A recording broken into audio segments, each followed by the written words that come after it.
chat, and we will do our very best to get this session back to normal as soon as we can. So, Taylor, I'm going to be handing over to you first to do your introductions, and I'll switch off my camera and also put myself on mute. So welcome to you both. Welcome, Taylor, welcome, Elaine. Thanks for the intro, Liz. Hi, everyone. Thanks very much for joining us today on the Charity Digital webinar. Quick introduction, first of all. My name's Taylor. I'm one of the senior account executives here at AccountsIQ. So I work with the sales department, speaking to potential clients that are looking at AccountsIQ as an option for a new finance software. I've been with the business for just under 3 years now. And quick little bit of context on AccountsIQ ourselves. We're a fully cloud financial management system. We've been around in the market since 2008. Okay, and we've got about 35,000 users in over 80 different countries now. We're very much a mid-market software, so we're a natural step up from the likes of Xero, QuickBooks, or a Sage 50 for people that are looking for a more advanced finance system, but don't necessarily want to jump all the way up to a large ERP system like a NetSuite, Oracle, or an SAP. We're an Irish company originally, but we're also based in the UK as well. Probably guessed by the accents, myself and Elaine are based out of the UK office, not out of the Irish office. And yeah, we're looking forward to running you guys through this webinar today. Thanks, Taylor. Hi, everyone. I'm Elaine. So as Liz said, I head up content and communications here at AccountsIQ. I actually come from a B2B PR agency background myself. I have worked with lots of tech companies, also lots of charities, so I know this sector really well. I've been at the business just under 2 years, worked with Taylor quite a lot on our sort of thought leadership, but also just, making sure that everybody knows all about our platform and what we can provide our customers. So so thank you for attending today. What we're going to be going through today is our CFO Mindset Report, which is our big piece of research that we do every year. We launched this last year, and this year we've gone even bigger and even better. So we do this because as a business, it's really important for us to understand the market that we operate in and also the specific industries. So the figures you'll be seeing today are specifically around your industry, the charity and not-for-profit. We really like to listen to the market and listen to our customers and our prospects as well about the challenges they may be facing, the circumstances of their finance function, what they're finding tricky, what's working for them, and the technology they're using as well. It helps us to create content and have conversations with you guys that are more relevant and that really help you achieve your goals and enhance your business performance. So the Mindset Report is something that we do every year, as I said. This year, we went out to 1,000 senior professionals in the finance sector. So that's CFOs, heads of finance, financial controllers, financial directors, etc. That was 800 in the UK and 200 in Ireland, and that covered all sectors, and including 21 charities and not-for-profit companies. So all the stats you'll see today are specifically from the charity sector, so really relevant to your industry. I'm going to give you a little bit of a sort of a teaser here of some of the things that we'll be discussing. I know that those figures seem quite big, so yeah, let's get into it. So what we want to talk about here is, Taylor touched on this a minute ago. Often what we find with customers across all of the industries we work with is that they might be outgrowing systems like Sage 50, Xero, for example, or it could be legacy systems, on-premises systems that limit them in terms of functionality, capabilities, and what they can do with that sort of information. Sometimes they think that the only option is to, as Taylor said, jump to the ERPs, to the NetSuites, to the SAPs, etc. But those that are doing that, as you can see from this 96%, there's a phenomenal amount who have some level of regret about implementing an ERP. So we're not saying that this is they completely regret everything about it, but if you look at this figure, only 4% of people have no regrets whatsoever about implementing that ERP. And to go into that figure in more detail, if we look at the reasons for regret here, lack of training and support, we know that that's really key. So to have, almost 2/5 there of people saying that that's a reason, that's quite high. Too much unused functionality, again, over over a third there. System outages, quite a common problem in software as in general. Long implementations, we're going to be jumping into that as well. And there's also a value for money issue as well. So at this point, I just want to bring Taylor in. You obviously do speak to our prospects and our customers in the early stages all the time. Is this something that you see people sort of going to a higher system and then maybe realizing it's not for them? Yeah, and I think a lot of it is because you go with what you know, and the big name companies out there like your Sage and Tax, your NetSuite, SAPs are the one that everyone's heard of. So I think that's naturally what people tend to look at as a first option if they do start to outgrow either a smaller system or maybe like an older legacy system that's either being not supported anymore or maybe just lacks functionality or isn't in the cloud. The main ones that I hear are the top two, to be honest with you. So lack of training and support. We're actually speaking to a lot of clients now that have gone up to the likes of a NetSuite or an SAP that are actually looking to downsize onto a more mid-market system like an AccountsIQ. And a lot of the reasons around that are, generally speaking, support and account management tends to be outsourced to third-party companies. So it can be a bit inconsistent in terms of the service. If you get a great reseller or a great implementation partner, you can have a fantastic experience. But whenever you're not dealing directly with the software company themselves, it can be quite inconsistent about what type of training and support you're going to get in the product. And then also the kind of unused functionality. We obviously know because they're our competitors, the likes of your NetSuites and Sage and Tax, etc. So we know what they can do in terms of functionality, generally speaking. And it's actually really surprising speaking to a lot of these companies that aren't even aware of some of the functionality that they have in these systems because they can be overly complex in a lot of cases. So the adoption of the features is more important than the features themselves. It's great the software has those features, but if people aren't using them, then you're not seeing the automation that you guys are paying for in those ERP systems. And then I think the long implementations is probably another one as well. You expect it to be maybe 3 months or 6 months with an ERP, but that can easily drag on into a 6 to 12-month process if you ask for anything extra or want something custom built in there. So yeah, absolutely something that we see a lot of customers that are currently using those systems, and also a lot of the fear from customers that are looking at those systems as a potential option of why they might want to consider a more mid-market option instead. I think that now might be a good time as well, Elaine, for us to pop out the poll question that we had. We'd like to get you guys all engaged. It'd be great to find out from all the charities in the call today about what your current finance setup looks like at the moment. So Angela, if you want to pop that poll out for us when you get a second, and it'd be great to hear what you guys are currently using at the moment. We've not got all the finance systems on there, by the way, so it might not be everyone's finance system on there, but it's a large majority of them, and be really interested to hear what the current setup looks like for you guys on the call. Great, thank you. So you set me up really nicely there, Taylor, for the next one.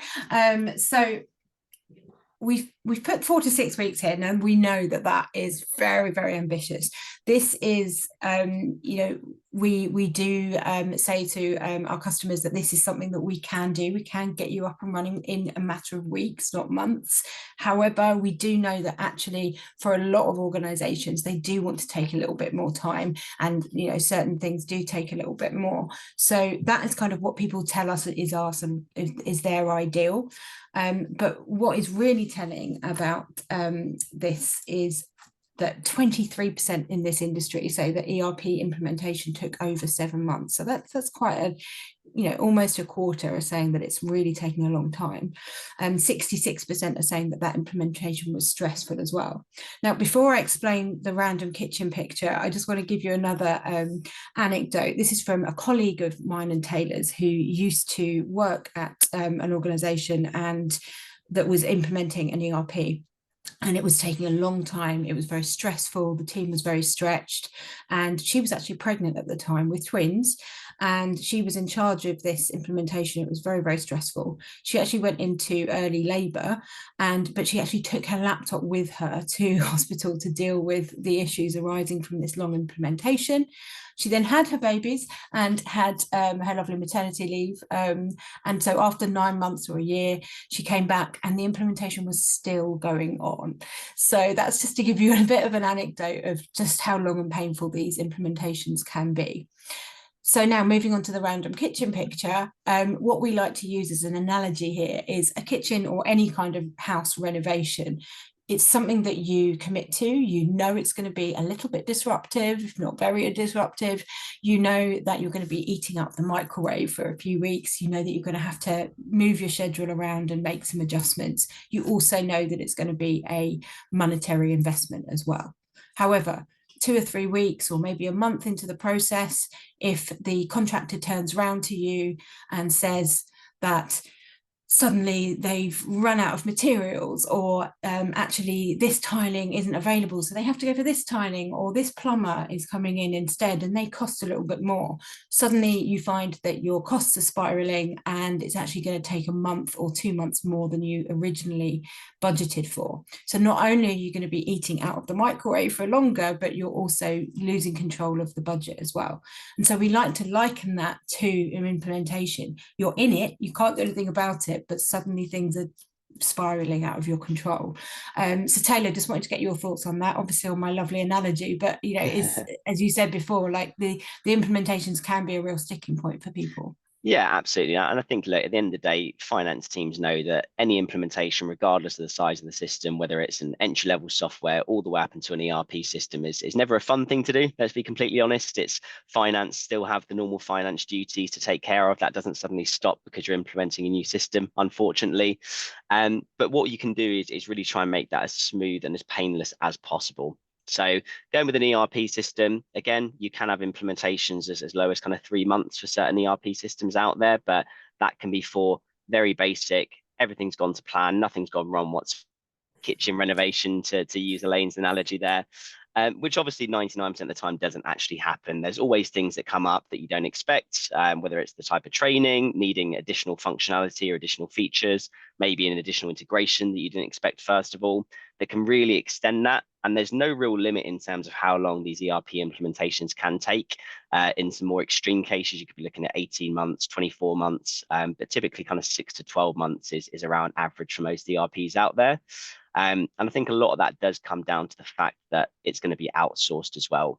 So someone that is implementing an ERP system might be implementing multiple different types of ERP systems. So if you sign up to NetSuite, for example, their implementation partner might also be implementing Sage and Tax and SAP for different customers. So it's not the same system they're dealing with day in, day out.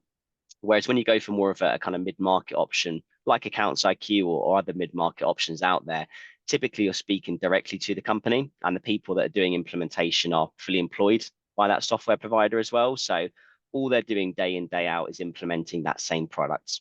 Okay, so it means they're bringing a lot more expertise, a lot more knowledge. They can advise on what's worked well for other NFPs and other charities in that space when implementing. So it really gives you that kind of hands-on and experienced approach to the implementation. Thank you. I'm going to do another analogy here because I love them. But yeah, so looking at the underutilization, which, as Taylor said earlier, is something that we hear a lot about as well. So 56% of people in this industry say they use less than half of their ERP's features. And as Taylor said earlier, this could be something that they're not even aware of some of the functionality and features, and yet they're paying for them, which leads me on to my analogy. If you join a gym and you choose the very top level membership, that might give you access to the gym, the classes, the swimming pool, the tennis courts, and lots of other things. If you are going to use all of that, this is to make the point, we're not bashing ERPs here. ERPs do fit a lot of businesses. If you have the resources, the budget, and you're going to use everything, then that is a perfect membership for you, perfect package for you. If, however, you don't like swimming, you don't really want to do classes, and you don't have time to play tennis, and all you want to do is use one machine to do bench presses on in the gym, then it's a waste of your money to go for that top level package. You want something that's going to suit your needs, your routine, and your budget. And that's the analogy that we're making here. 0.5% say that they use all of their ERP's functionality as well. So it's about using what is going to make sense for your business. I'm going to move on unless you've got anything specific to add there, Taylor. No, I was just going to say, and I think it's extra important in the charity and NFP space. At the end of the day, charities and not-for-profits want to be as lean as possible, as low cost as possible, and software is obviously part of that as well. Absolutely, you can get a return on investment by investing in a software that's more expensive than your current software, because you can reduce costs in other areas, increase visibility, increase control for the finance team on the spend of the charity or the NFP. However, if you are spending a lot more money than you need for features that you guys aren't going to use, really not kind of keeping with the theme of how a not-for-profit wants to run. This is another thing that, Taylor, you've alluded to as well, is the hidden costs. And I want to make the point here that this is not just about ERPs, this is about all finance software. So when we asked this question in our survey, this was about starter software, mid-market software, and ERPs. So 97% of finance leaders in your sector say they've encountered unexpected hidden software costs. That could be something like they thought they were going to get the AI assistant for free, and yet a couple of months in, they suddenly had to pay for it. It could be the third-party support, like Taylor said. You know, someone like a NetSuite will outsource the support function, for example, and that can mean a spiraling of costs. Or it could actually be the actual cost, the actual fee of the product itself, doing a number of unexpected price increases that might be in the small print, but they might sort of take you by surprise a little bit as well. So yeah, Taylor, do you have any thoughts on this? No, that's pretty much, you covered it there, Elaine. To be honest with you, I think the biggest one that I see is probably the outsourced support side of things, the third party support, because a lot of the time, because it's a separate company, it's not necessarily the same contract. It might be a separate agreement, so it can be quite an unsurprising cost that you might receive. But yeah, we hear lots of stories of softwares across the board that will give very attractive offers, like a lot of businesses do, to be honest with you, to get you in the door and get you on the software, knowing that most people don't typically want to change their finance system every 1-2 years like you would your gas or electric bill if it went too high at home. So yeah, typically you can see quite a lot of price rises after that first year or two, after that nice welcome offer that you got. And to continue my analogy theme, it's a bit like moving into an office and you think that you've paid for all of the features, but suddenly you realise that if you want nice chairs, you're going to have to pay a bit more. And actually the electricity is going to pay more because they're using a third party, or actually it doesn't come with the monitors, so they've got to be sourced externally as well. So it's about just, you know, knowing what you're paying for and knowing where those extra costs are coming from. This is one that we like to ask on all of the surveys that we do, which is what is keeping finance leaders up at night. We really want to know, as I said before, what challenges people are facing and therefore where we might be able to help. As you can see from the graph on the right, that it's quite evenly split. Everything is around the sort of 20-25% mark. That to me tells me that CFOs and finance leaders have a lot of things to juggle. There's lots of considerations. There's not one thing that's towering above the rest, but there's lots of fires that they're having to fight. Just wanted to pull out the top one though, the real-time timely access to data. It's not the top in this sector, but it is, you know, a chunk of people that are worried about that. And 62% of this industry finance leaders say that financial decisions are being made without sufficient data. And we know how important data is in the finance function. So that's quite a worrying figure. 24% say that they're making those decisions without data often or always. So yeah, Taylor, I wanted to ask you about that. What is the importance of financial data, and why, when you speak to people, why is that sort of data and that reporting element so vital? Yeah, and I think it ties quite nicely back to the poll question we asked earlier, and I saw that a lot of answers coming back. I think Xero were the highest, then QuickBooks and Sage 50, and great software is very good value for money. But a lot of clients that we speak to, whether it's in the charity sector or in different industries, at AccountsIQ, is that a lot of finance systems being used to capture transactions. So you're posting transactions, whether that's journals or invoices inside the system, but then either because the system can't deal with the volume of transactions for reporting, or maybe it's not giving the right analysis that you guys need from the system itself, you're having to export out typically to Excel or maybe Power BI in some cases, manually build these reports yourself, which is very, very time consuming, especially for charities that don't always have the largest finance teams. They don't have necessarily the resources to have 1 or 2 people dedicated just to reporting and analysis. It's typically kind of sharing duties across the team. And it's also prone to human error as well. Anytime you're taking large lumps to sums of data outside the system into the likes of an Excel, it is prone to human error. So what you really want the ability to do is streamline finance as much as possible. If you can automate some of those day-to-day processes, whether it's the AP side of things, invoice scanning, OCR technology, workflow approvals, bank feeds and auto reconciliations, it frees up much more time for reporting analysis, which is really the core function of the finance team. It's giving you guys the ability to get the right information out to the key stakeholders in the business to enable business decisions to be made.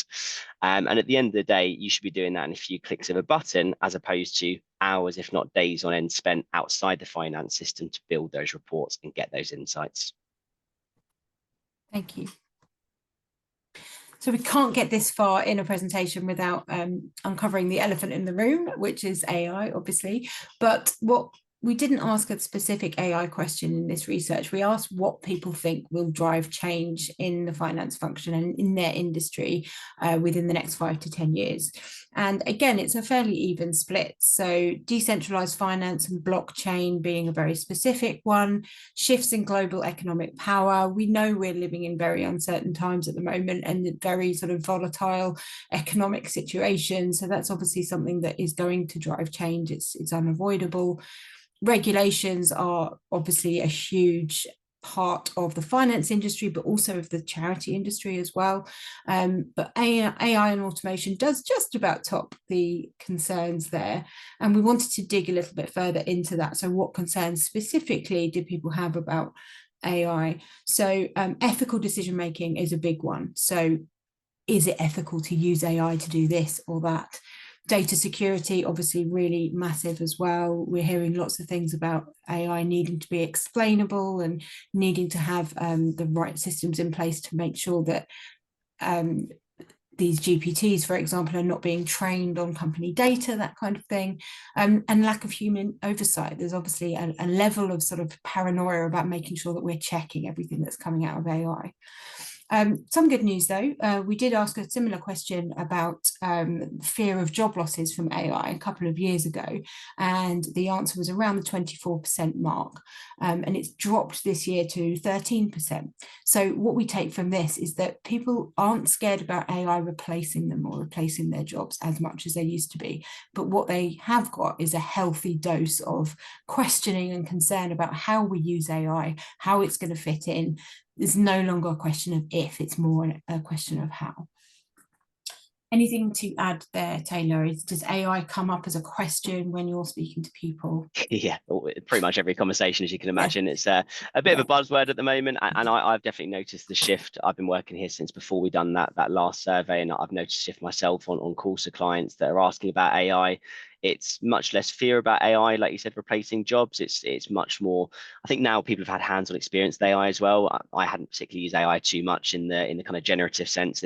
2-3 years ago, it's something that's definitely been more prevalent in the last year or so at AccountsIQ, and I think everyone's realized now with a bit of hands-on experience that AI is simply a tool. It's not something that's necessarily going to replace 80% of jobs or anything like that, particularly not how it is at the moment, which is great to see. And I think the questions that we get now are around security. So, okay, if you are bringing AI into the product, that's great, but we want to make sure it's secure as possible. We're talking about financial data. We're talking about accountants who are typically more risk averse. We want to make sure that everything is fully working and secure before anything is released. And then also, like you mentioned as well, on the kind of human oversight, I think we always in finance want to make sure that accountants, heads of finance, CFOs have that final decision, and AI is simply prompting or taking away some manual work without having to take away the decision making from the people that should be calling the shots. It's a really good point. I'm sadly old enough to remember when we had similar conversations around email even. So it is one of those things, you know, it is obviously, you know, very, very much a shift, but it is one of those things that I think we will get used to and we will learn to incorporate in our working lives. So I'm going to probably move over to you on this a bit, Taylor, but what we wanted to do here was sort of find out from people where they were in this, what we call the sort of financial maze of software, going back to what we said earlier about the options that people have when they might be moving away or outgrowing certain software systems and what they're looking for next. So 27% of CFOs in your sector say that they were outgrowing the capabilities of their software, and 28% say they need more functionality. So what we do find, as we said earlier, is that they're outgrowing software. Sometimes they think that the only other option is exploring the ERPs and the full-scale complex software packages. But what we're saying is that there is this golden middle ground. There's always something that suits your business and your needs. And the things you need to think about are what is going to enhance your processes in terms of cutting out manual processes by using automation, enhancing strategy by making sure that people have more time, save time on the manual things to focus on the strategic decisions, and also improving culture. You know, we know that there's a human cost of manual, tedious work as well. So actually taking that out and making sure that people have the right kind of work-life balance, but also the right kind of work balance as well, will improve team morale and culture. But Taylor, I'm going to pass on to you now to sort of go through this bit. So this is what people said that was their non-negotiables when looking for a finance system. So what are the biggest pain points, and then how will a new system connect with their existing platform? So I don't know if you want to sort of talk us through this bit. Yeah, no, absolutely. And I think what we see from speaking to finance professionals on a day-to-day basis is a lot of the time the biggest fear around changing is implementation. Is, okay, 6 months of my life is going to be gone. I'm going to be stressed, working nights because I'm trying to get my day job done at the same time as doing the implementation for the finance system. And I think really it's about knowing that that's not all finance systems out there. Obviously, if you're going for a massive ERP, if you're a 200 million turnover business and you have 50 finance professionals and you are implementing ERP, you're probably going to be looking at 6 to 12 months, regardless of which company you go with anyway. Okay, but most people that we speak to, particularly in the charity space, they're not at that size of company. They know they need something more advanced than what they've got at the moment, but they don't want to be committing 6 or 12 months of their life to an implementation. And a lot of the time they want to see results very, very quickly. It's all well and good having the automation with a new system coming, but you want to know how quickly can I get that up and running? How fast can we see a return on investment and a benefit across not just the finance team, but also the wider organization that are all going to be pulling data from this hub that is the finance system. So I think really doing research is important. We always recommend our clients look at a couple of different levels in the market. If you're on an older legacy platform, you might also look at a more modern but smaller system like a Xero or like a QuickBooks. You might want a mid-market option, more like an AccountsIQ to consider. And then it's always worth having a look at an ERP anyway, because that might be the right option for you depending on where your business is at the moment in terms of their growth. I think what it comes down to as well is really knowing your requirements. So I think a lot of the time people search the market because they want to see what's out there, but it does really help if you actually speak to your teams and find out where are the inefficiencies, what are we struggling with at the moment, where are we spending most of our time that feels manual at the moment, that's not giving us the most outputs, it's more like a daily task that we just have to get done at the moment, and then is there a way we can then go and solve those issues? So I think kind of narrowing down that requirements list to must-haves of what we really need, non-negotiables, and then also your nice-to-haves as well of it'd be great if we could get here and a new system could help us achieve this within the finance department. So I think that kind of implementation side of things, prepping yourself for that, knowing the requirements is really, really key. In terms of some of the day-to-day automations, we spoke about them a little bit already, but a lot of stuff that we still see, particularly in the charity sector, that have systems they've been with for a long, long time, older legacy platforms that might be server-based and not the most secure, is that missing basic bits of functionality. So having to manually create bank transactions in the system rather than having bank feeds, not having any auto reconciliation inside the system, manually creating purchase invoices, or actually still getting paper invoices and filing them away in the office, manually going over to someone in the office or sending them an email to get approval for being able to actually pay that.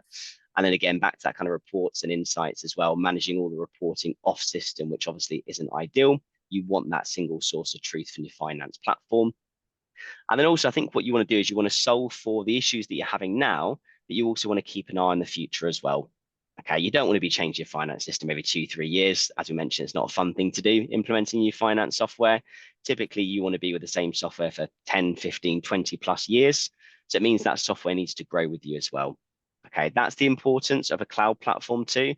Cloud platforms typically are releasing new features and updates constantly to try and stay best in market for their target audience. So it's really, really key, not just for security and compliance, but also for the actual growth of your business and keeping up with the most modern functionality out there.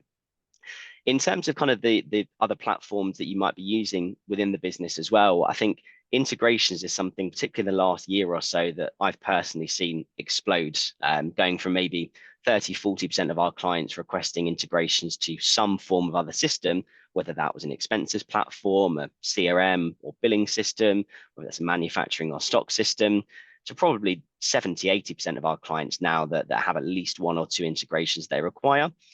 So I think going with a company that has an open API, has an integrations team that can actually facilitate and build that integration for you, because we don't all have developers in-house, unfortunately. It'd be nice, but a lot of the time you require the company that you're going with to actually build that integration, support that integration, so you're confident that it's going to work going forwards, and that if anything goes wrong, there's someone there to fix it. And then really that feeds into the kind of one source of truth as well, because you might want to be putting together these days not just your financial information, but also your non-financial KPI information into one platform as well. Okay, you want to be able to overlay that data, whether we're looking at things like headcount within the business, whether we're looking at things like transaction volumes, the analysis side of things as well. We want you guys to be able to easily split between types of funding, so restricted, unrestricted funding, your SORT reporting or SOFA reporting, all in one platform. So I think knowing you're with a company that has experience in the charity and NFP sector, which is a very unique sector, is really, really key to setting yourself up for success as well. Great, thank you. I think this is the end of our slides. So thank you very much for staying with us this long. I don't know whether we've got any questions, but before we get into those, I think we've got another poll we want to launch. Is that right, Taylor? Yes, I think we've got one more question just about timeframes and kind of where people are in the kind of cycle for potentially looking for a new software at the moment. So we've got no time soon. So if you're not interested in looking at change the finance system at all, if anyone on the call is considering it in 6 to 12 months, 3 to 6 months, or kind of now to the next 3 months, it'd be great to hear where everyone's at in their journey at the moment with their current finance system.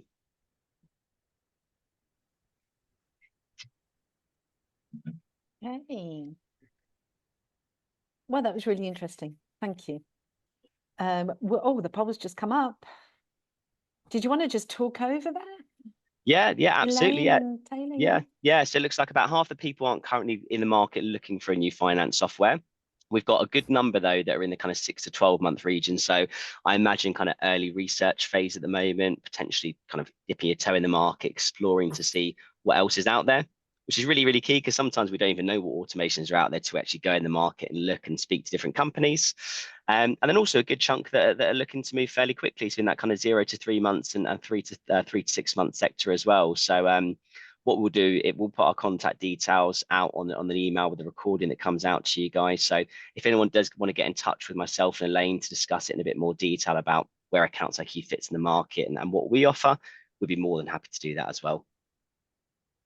Great, thank you. Okay, this is your time to ask any questions. Just pop them in the Q&A, and Elaine and Taylor will address those. But I did have a couple up my sleeve, and one that has been sent to me as well.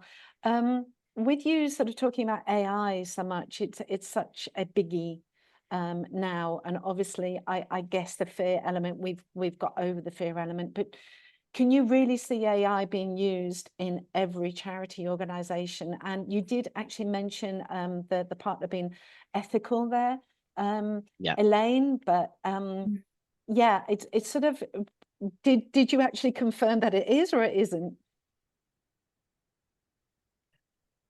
So we didn't actually specifically ask people if they were using AI.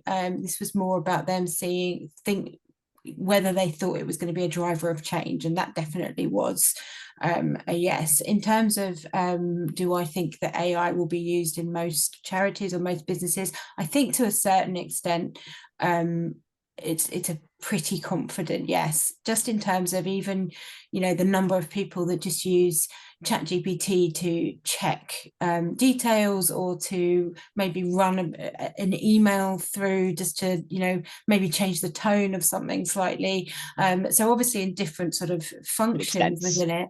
Yeah. But Taylor, I don't know whether you've got a more technical answer than that, but that would be my take on it. No, absolutely. I think it's pretty unavoidable, AI. There's a reason we're seeing it everywhere. I think obviously it's going to develop massively over the next couple of years as well. But I think even just in the last year, as we were saying before, we've seen kind of the explosion of people using it on a day-to-day basis, whether that's in personal life or whether that's actually in their business that they're working at. So I imagine it will be used in some capacity, whether that's the charity themselves directly using AI, or whether that's the software that they have on their front-end system or their finance system that has AI in. And it's going to be embedded everywhere in some level. We're taking a very, very careful approach about anything we release AI related. We want to make sure that everything is tested, beta tested by our current clients as well in secure sandbox environments. And then what are the actual use cases of AI? Because it's a bit of a buzzword at the moment. You hear AI, but what is it actually being used for? Some examples of stuff that we're going to be releasing into the product is, let's say you receive a purchase invoice in, and it's a fixed asset that you guys want to create inside the system. We want the AI agent in the system to recognize that should be a fixed asset, pop up to you, say, this is a fixed asset. This is where we think it needs to be categorized in terms of the asset class. This is what we think the percentage rate of depreciation should be. Are you happy with this? Do you want us to create this, or do you want to edit this before we create it? Okay, so giving finance the final say always, but also taking away that manual effort from them creating that asset and maybe missing that asset when that's sent in from an invoice. Yeah, no, thank you for that. That's really interesting. Thank you. I'm just going to ask another question now, given the last poll that you just put up.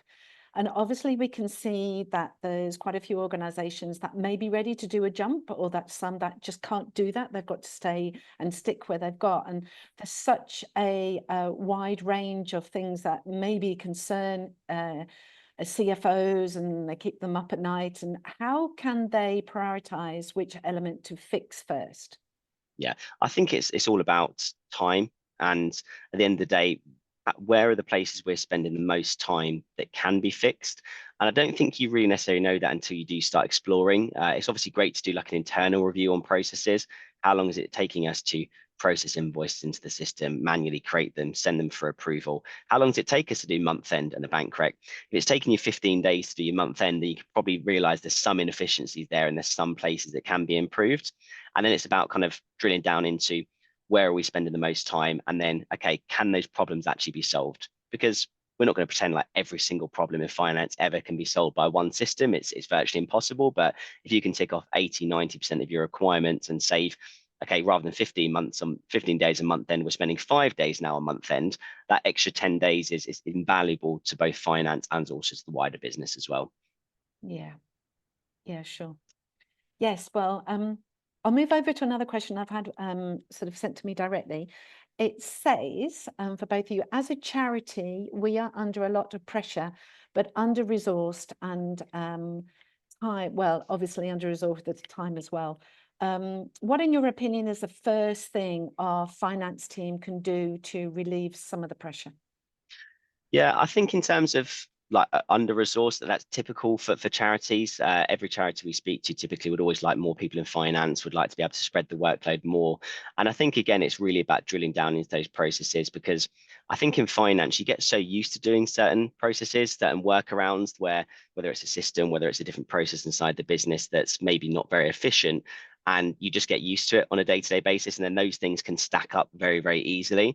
So if you can go through and fix those small kind of 1% here and there in terms of some more efficient processes, whether that is through a finance system or whether that is through just better processes internally, that's really going to lighten the workload, because that kind of compounding effect of, okay, we've saved a day here, we've saved a day here, we've saved a day here. Suddenly you can be looking at saving 5 to 7 days worth of work across the finance team. And then suddenly you go, okay, maybe we're no longer under-resourced, or maybe we were perfectly resourced and now we don't have to expand. Even though the business is growing, we don't have to go from a 5 finance team to a 7 or 8 finance team, because we've got those efficient processes in place at the moment.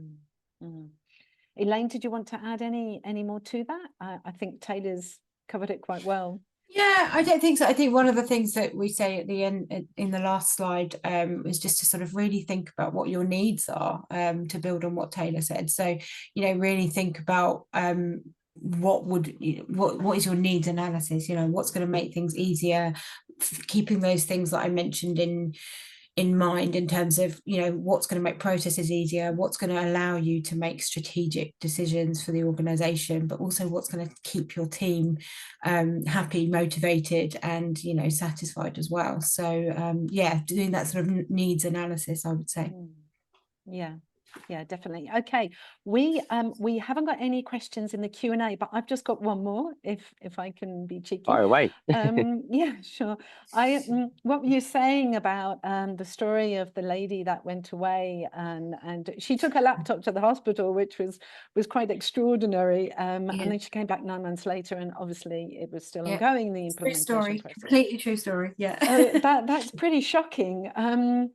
So can any software implementation really ever be painless?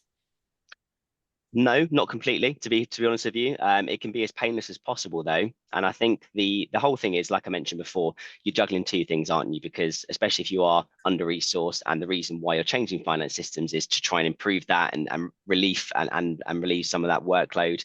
So there is always going to be some short-term pain of, I'm doing my normal job and I'm implementing a finance system. But I think the difference is, most people on this call from that poll have implemented Xero, QuickBooks, or Sage 50. There's no structured implementation process for those systems. So it's, you buy the system, you sign up online, you might watch an online video before making a decision, and then the system's yours. Go and build it out, build your chart of accounts, build the analysis in, set your reporting up, suppliers, customers, etc. When you step up to mid-market software, it's very different. It's a much more structured approach. So the reason why it's 4 to 6 weeks is you'll have a senior implementer at AccountsIQ that's usually supported by 1 or 2 other members of the implementation team. They're having regular calls per week with you throughout the 4 to 6 week process. They're helping you design your chart of accounts analysis structure based on what's worked well for other charities and not-for-profits that are using AccountsIQ successfully currently. It includes training in the platform, so online training, but also instructor-led training as well. So this is what we're doing with Sage 50 at the moment. How do we improve that process or replicate that in AccountsIQ, all the way to data migration, hand-holding, sign-off, and then also passing you on to a great support team and account management team, so that training and that support doesn't end at the end of the 4 to 6 weeks. You've got that for life throughout your time with AccountsIQ. Okay, great. It certainly sounds a lot less pain than childbirth, I must say. Yeah. I wouldn't know, but I'll take your word for it. Especially for twins as well. Yeah. Oh, yeah, especially. Oh my goodness. Yeah, we've just had a question in there. Does AccountsIQ have charity pricing? Yes, absolutely. We offer a 15% not-for-profit discount off of the monthly fees, and that stays for lifetime with you throughout your time with AccountsIQ. We know charities that are very cost conscious, and whether it's for charities or other sectors, I mean, charities make up over 1/3 of our business at AccountsIQ. So we're used to working with charities, and we know that you guys are going to be more restricted in terms of funding. We will always do our best to try and meet you in the middle somewhere and try and give you that value for money from the features inside the software as well. Okay, great. That sounds good. Well, we've got no more questions, so I think we'll wrap it up just slightly earlier today. Thank you, Elaine, and thank you, Taylor. Really appreciate it. Thank you, everyone, for attending as well. On a slightly related note, we are running a training session in the new year, our Charity Digital Academy, on how to manage charity finances, which is CPD accredited. And we will pop a link in the chat if it's not already come up yet. There we go. It's just there now. And finally, please, if you could share your feedback with us, that would be fantastic. It's really important for us to hear all of your comments on how the session went. And you will also be entered into a prize draw. So please take a second and share your thoughts with us. And the link is in the chat for that as well. Oh, we've got a comment from Daniel saying the link is not working. Yeah, just pop the link in there just again, Ange, if you can, in the back end, and we'll hopefully get that working for you all. So yep, that's it. And thank you so much again. Thank you for everyone attending. Thank you, Elaine. Thank you, Taylor. And as I said earlier, we will be following up with a recorded session and the slides and any other comments that we've got on all the links as well. Thanks, So everyone. take care, everyone. Thanks, everyone. Thank you. Thank you. Thanks. Bye. Bye.